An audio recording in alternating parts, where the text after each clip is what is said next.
নমস্কার, অ্যাস্ট্রোচেক চ্যানেলে আসার জন্য সকলকে অসংখ্য ধন্যবাদ। ৩রা মার্চ ২০২৫, বাংলার ১৮ই ফাল্গুন ১৪৩১, সোমবার। আজকের দিন আপনাদের জন্য ঠিক এরকম কাটতে চলেছে সেই সম্পর্কে আজকের আমাদের এই আলোচনা।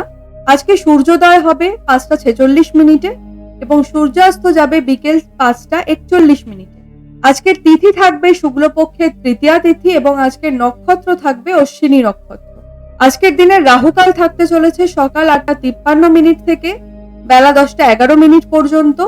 এই সময়কালে যে কোনো শুভ কর্ম করা থেকে নিজেকে বিরত রাখবেন। আজকের দিনের শুভ সময় থাকবে বেলা ১১টা ৪২ থেকে দুপুর ৩টে ৪০ পর্যন্ত এবং পুনরায় বিকেল ৪টে ৫৬ থেকে সন্ধ্যে ৬টা ৩৫ পর্যন্ত আজকের শুভ সময়কাল থাকছে। এই সময়কালে আপনারা যে কোনো গুরুত্বপূর্ণ কর্মের সূচনা করলে ভালো ফলাফল পাওয়ার সম্ভাবনা অনেক বেশি থাকছে। আজকে চন্দ্রমা থাকবে মীন রাশির উপর।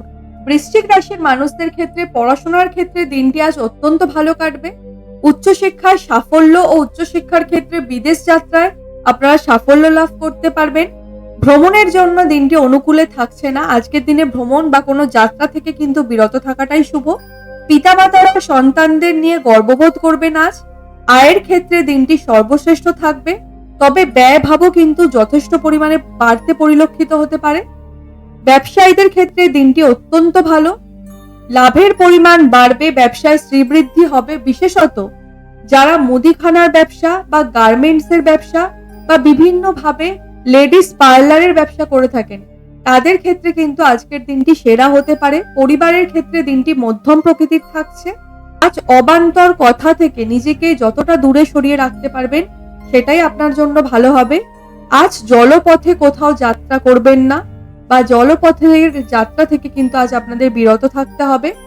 শারীরিক দিক থেকে দিনটি যথেষ্ট ভালো থাকলেও মানসিক চাপ বা অবসাদে কিন্তু সন্ধ্যের পরবর্তী সময় আপনাদের ভুগতে দেখা যেতে পারে। শুভ রং থাকবে আপনাদের জন্য আজ লাল, মেরুন, কমলা এবং সাদা।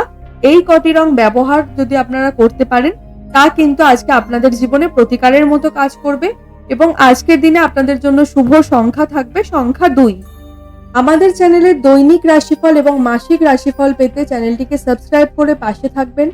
অনুষ্ঠানটি কেমন লাগলো অবশ্যই কমেন্টের মাধ্যমে জানাবেন।